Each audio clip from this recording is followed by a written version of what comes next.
Hello dear students, welcome back on my channel. और हम लोग इकोलॉजी के बारे में डिस्कस यहाँ से कर रहे थे। और इकोलॉजी के हम लोग ने 1 से लेके 50 एमसीक्यूज प्रीवियस लेक्चर में डिस्कस कर चुके हैं बहुत अच्छे से। इसके बाद हम लोग नेक्स्ट यहाँ से पूरे 100 कर लेंगे और आज हम लोग 51 से लेके 100 एमसीक्यूज इकोलॉजी के बारे में यहाँ से डिस्कस कर लेंगे।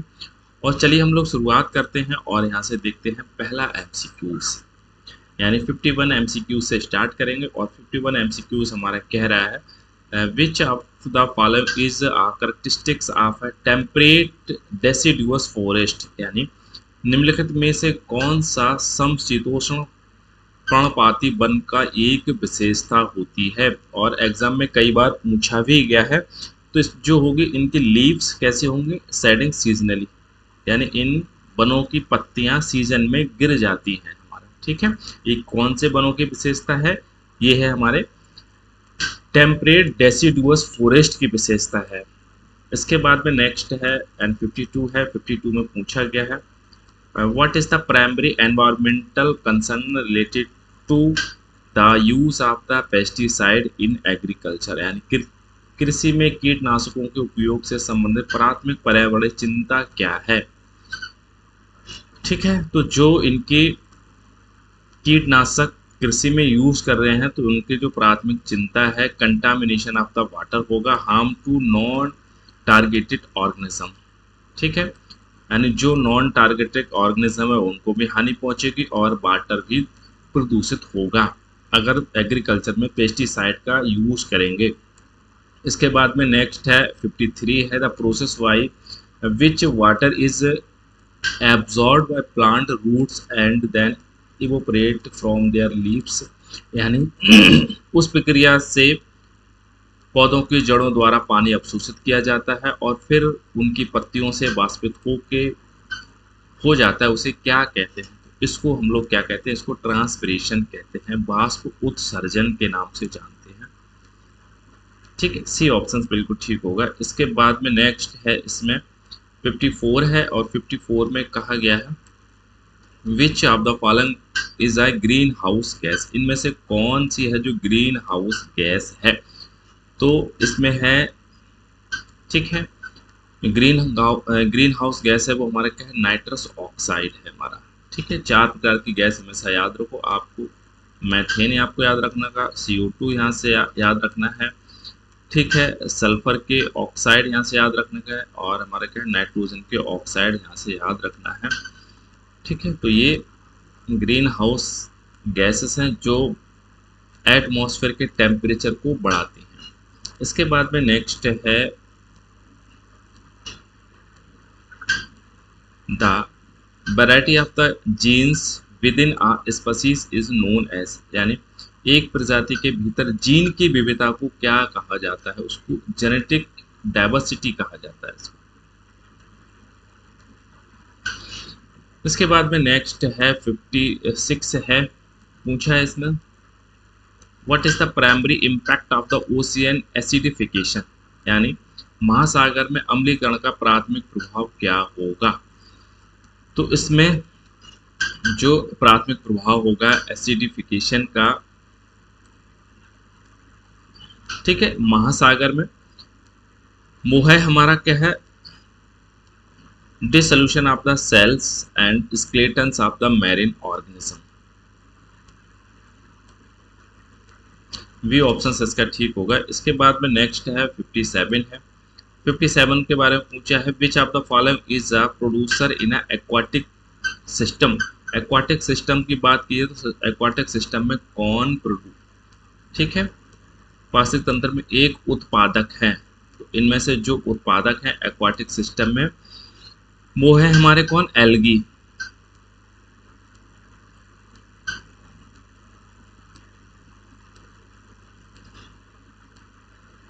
इसके बाद में है the phenomenon of an increase in the average temperature of earth's atmosphere ocean is called, जहाँ पे टेम्परेचर हल्के हल्के बढ़ रहा है उसको क्या है, ग्लोबल वार्मिंग के नाम से जानते हैं।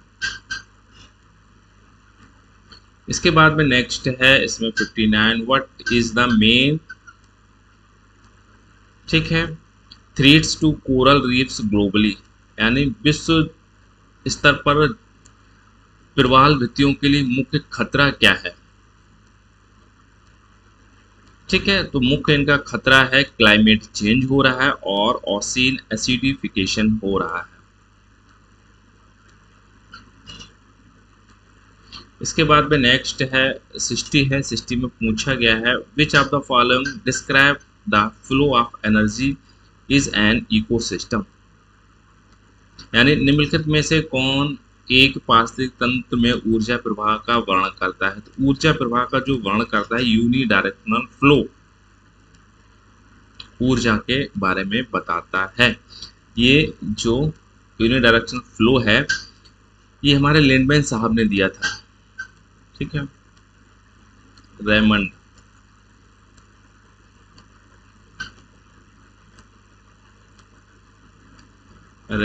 लैंडमैन साहब ने यूनिडायरेक्शनल फ्लो के बारे में बताया था। इसके बाद में नेक्स्ट है 61 है what is the primary benefits of the wetland for the environment, यानी पर्यावरण के लिए आर्द्र भूमि की का प्राथमिक लाभ क्या है। तो जो आर्द्र भूमि का जो प्राथमिक लाभ है वो है हमारा habitat for the diverse species, water filtration and flood control. B option इसका ठीक होगा। इसके बाद में नेक्स्ट इसमें है 62 है। 62 है, इसमें पूछा गया है the conservation of the organic nitrogen into ammonia by the decomposers is called. ठीक है, तो इसको कहते हैं डीनाइट्रिफिकेशन। क्या कहेंगे? डीनाइट्रिफिकेशन। ऑर्गेनिक नाइट्रोजन से अमोनिया में कन्वर्टन हो रहा है किसके? By the decomposers. इसके बाद में नेक्स्ट है इसमें 63 है which of the following is a non renewable sources, इनमें से कौन है जो गैर नवीनीकरण संसाधन है? वो है हमारा नेचुरल गैस।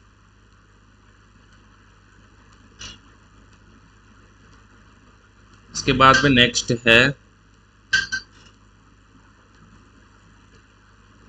64 है what is the primary environmental impact of habitat fragmentation, यानी आवास विखंडन का प्राथमिक पर्यावरणीय प्रभाव क्या होगा। तो जो होगा इसमें क्या है? Isolation of the population and reduce green flow.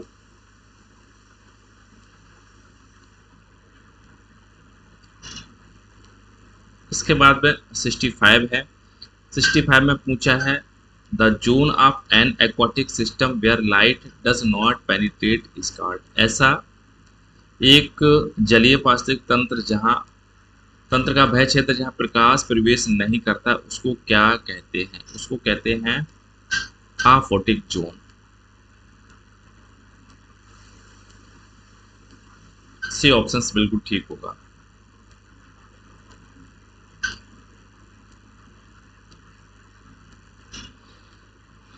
इसके बाद में है which of the following terms refers to the maximum number trophic levels in ecosystem, यानी निम्नलिखित में से कौन सा शब्द एक पारिस्थितिक तंत्र में पोषण स्तरों की अधिकतम संख्या को प्रदर्शित करता है?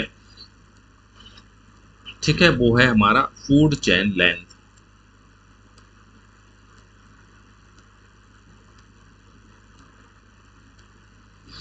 इसके बाद में नेक्स्ट है इसमें 67 है what is the primary environmental issues associate with the disposal of electron waste, इसको ई वेस्ट कहते हैं। इसका क्या मोटिव है?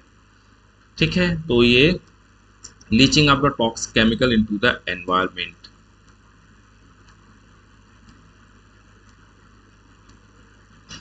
ठीक है, तो वी ऑप्शन इसका ठीक होगा। इसके बाद में नेक्स्ट है 68 है which of the following is a major characteristics of a biome, biome की क्या प्रमुख विशेषता होती है? तो बायोम की क्या है? ये हमारा यूनिक क्लाइमेट और वेजिटेशन यहाँ पे देखने को मिलेगा। प्रत्येक बायोम का यूनिक क्लाइमेट होगा और उसमें वेजिटेशन भी उसकी यूनिक होगी। इसके बाद में नेक्स्ट है उसमें 69 का है the process by which the earth surface absorb solar radiation and re radiates its infrared radiation which is then trapped by the greenhouse gas। इसको क्या कहेंगे? known as, इसको कहते हैं ग्रीन हाउस इफेक्ट कहेंगे इसको।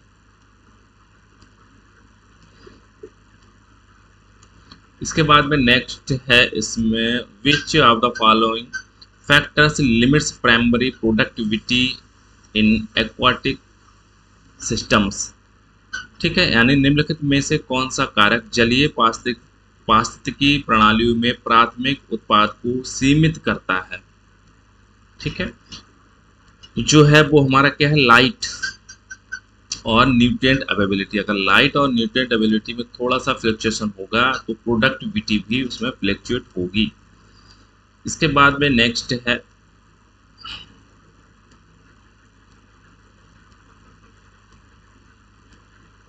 71 है what is the primary environmental impact of the over fishing, यानी अति मत्स्यन का प्राथमिक पर्यावरण प्रभाव क्या होगा, यानी ओवर फिशिंग करेंगे तो क्या देखने को मिलेगा। ठीक है, तो इसमें जो depletion of the fish stocks and disturb of the marine food web, अगर मछली अधिक ज़्यादा पकड़ी जाएंगी तो ये समस्या देखने को मिलेगी।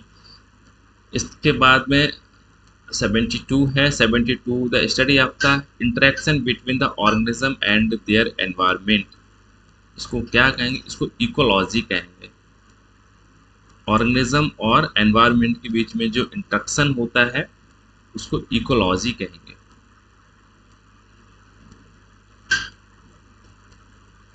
इसके बाद में है 73 which of the following is a major environmental benefits of the reforestation. Reforestation, ठीक है, यानी पर्यावरणीय बढ़ावा को निम्नलिखित में से कौन सा नवीनीकरण का एक बड़ा पर्यावरण लाभ है, जो है इसको क्या होगा, enhance the biodiversity and carbon sink. C options बिल्कुल ठीक होगा इसका। इसके बाद में नेक्स्ट है 74 है what is the term for the species whose population is so low that it's at a risk of extinction. ठीक है, तो ऐसी पॉपुलेशन जो विलुप्त होने के कगार पे है उसको क्या है, एंडेंजर्ड स्पीशीज के नाम से जानते हैं। एंडेंजर्ड स्पीशीज के नाम से जानते हैं, जो रेड डाटा बुक में मेंशन की जाएगी। इसके बाद में the accumulation of the persistent pollutant in the tissues of an organism over its lifetime is called। जहाँ accumulation की बात आती है उसको बायोमैग्निफिकेशन।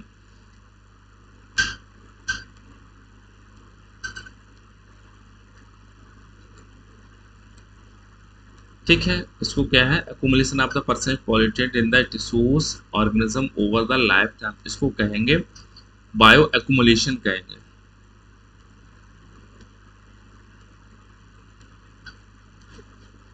ठीक है, एक ही टिश्यूज में बढ़ रहा है, pollutant in an tissues and organism. ठीक है, अगर एक स्तर से दूसरे स्तर में बढ़ रहा है तो उसको बायोमैग्निफिकेशन कहेंगे। ठीक है, तो बी ऑप्शन इसका ठीक होगा। इसके बाद में नेक्स्ट है इसमें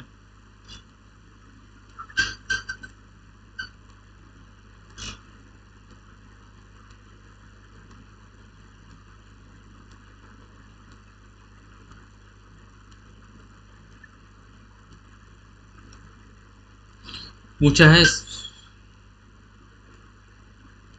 76 है और पूछा है which of the following is an example of the lotic aquatic ecosystem. ठीक है, लोटिक मीन्स ऐसा पॉन्ड जहाँ पे क्या वाटर फ्लो हो रहा है। ठीक है, एक बहते पाने वाले जलीय वर्णों का तंत्र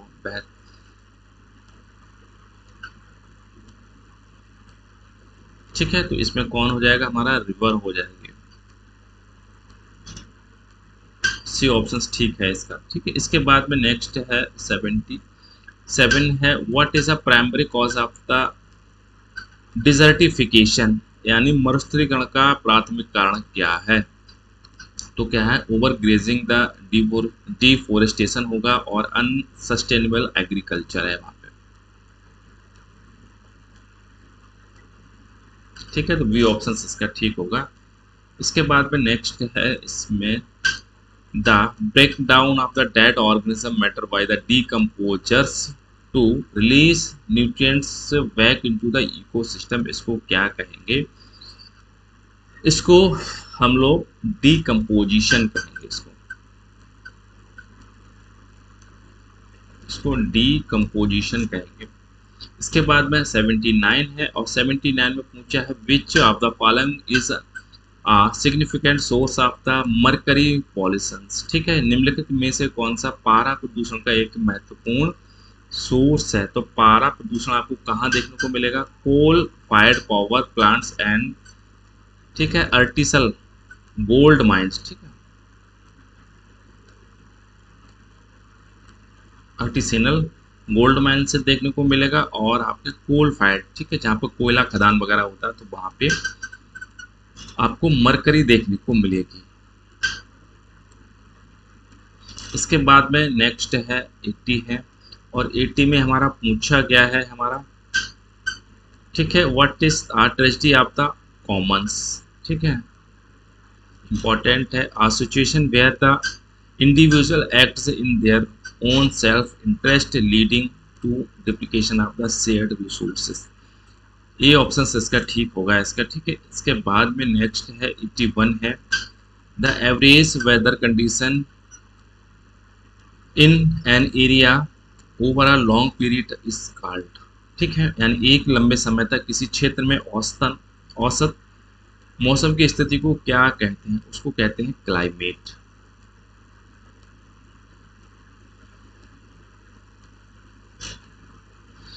इसके बाद में नेक्स्ट है इसमें 82 है। 82 में पूछा है which of the following is a major environmental impact of urban spread, मतलब निम्नलिखित में से कौन सा शहरी फैलाव का एक बड़ा पर्यावरणीय प्रभाव है? तो शहरी फैलाव का हैबिटेट लॉस हो रहा है, इंक्रीज कम्युनिटी डिस्टेंस। ठीक है, इसके बाद में नेक्स्ट है what is the primary function of the detritivores in ecosystem. Detritivores ऐसे एनिमल्स होते हैं जो मिट्टी को एनगल्फ करते हैं, मिट्टी को खाते हैं, यानी सॉइल इंटेक करते हैं। उसको एक पारिस्थितिक तंत्र में डिट्राइवोरस, यानी इसको हिंदी में अपरभक्षी का प्राथमिक कार्य क्या है? ठीक है, to feed on dead organ.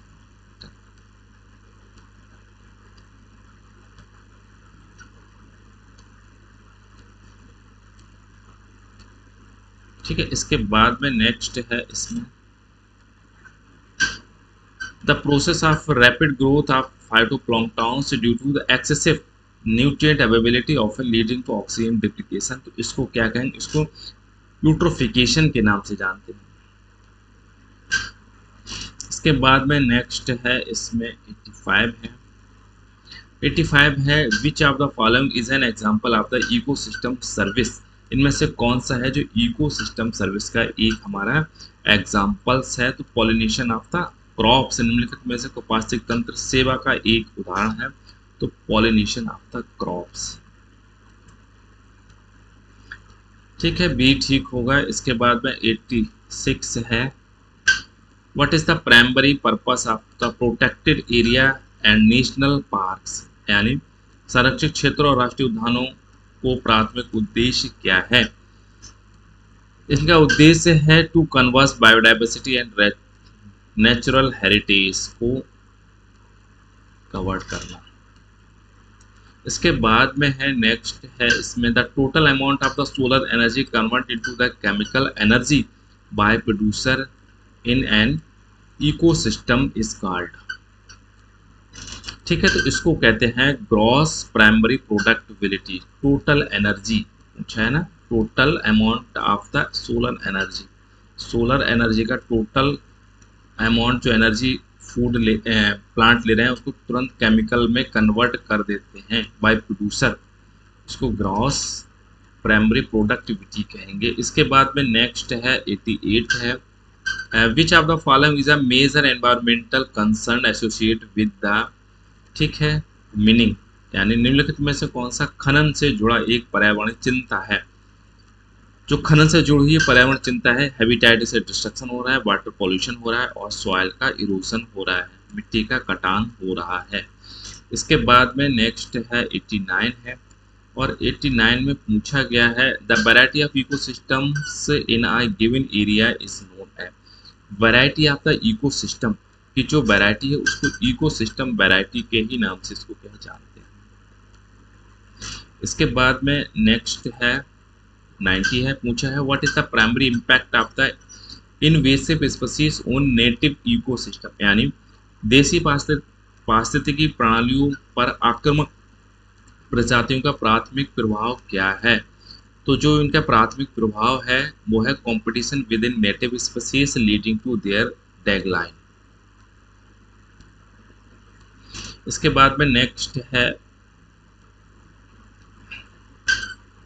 Which of the following is characteristics of a fresh water ecosystem. तो फ्रेश वाटर इकोसिस्टम का क्या कैरेक्टरिस्टिक्स है, ठीक है। तो इस फ्रेश वाटर में क्या चीज देखने को मिलता है, हाई सैलिनिटी नहीं देखने को मिलेगा प्रेजेंस, ठीक है, लो साल्ट कंसंट्रेशन देखने को मिलेगा। इसके बाद में नेक्स्ट है इसमें 92 है, what is the primary environmental benefits of the sustainable agriculture, ठीक है, प्रैक्टिसेस, यानी सतत कृषि पद्धतियों का प्राथमिक पर्यावरण लाभ क्या है। तो जो इनका लाभ है वो हमारा क्या है, minimise the environmental impact, improve the social health, soil health को इम्प्रूव करेंगे, रिड्यूस द पॉलिनेशन, ठीक है। तो यही प्राइमरी है environmental benefit sustainable agriculture practices का। इसके बाद में नेक्स्ट है 93 है the level of an organism in a food chain indicating its position in the relationship to primary source of energy is called, इसको कहेंगे हम लोग ट्रॉपिक लेवल। इसके बाद में है 94 which of the following is a major sources of the particulate matter air pollution, ठीक है। तो निम्नलिखित में से कौन कणिका पदार्थ वायु प्रदूषण का एक प्रमुख वो है, व्हीकल हमारे एग्जॉस्ट, इंडस्ट्रियल एमिशंस होगा एंड डस्ट, ये हमारे क्या है पीएम के रेस्पॉन्सिबल है, यानी पर्टिकुलेट मैटर के लिए रेस्पॉन्सिबल होते हैं। इसके बाद में नेक्स्ट है 95 है what is the primary purpose of the environmental impact assessment, जिसको EIAS के नाम से जानते हैं, ठीक है। तो इसको है to identify and predict the environmental consequence of the proposed projects, and B options ठीक होगा 95 का। इसके बाद में नेक्स्ट है इसमें 96 का है the process of plants releasing the water vapour into the atmosphere is called, उसको क्या कहेंगे, उसको हम लोग ट्रांसपिरेशन के नाम से जानते हैं। इसके बाद में नेक्स्ट है 97 है, और 97 पूछा है which of the following is a major environmental impact of dams and reservoirs, यानी निम्नलिखित में से कौन सा बांधों और जलाशयों का एक बड़ा पर्यावरण प्रभाव है। तो है Altered river flow, habitat fragmentation और डिस्प्लेसमेंट ऑफ द कम्युनिटीज का,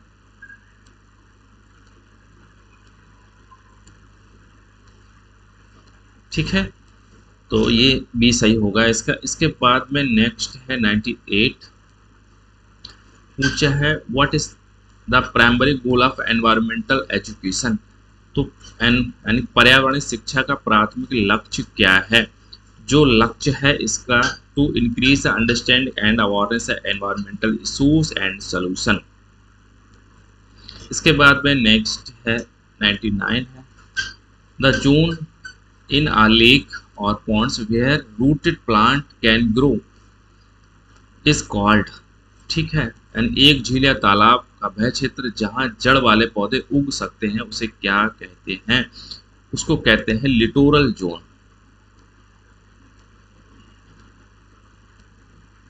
ठीक है।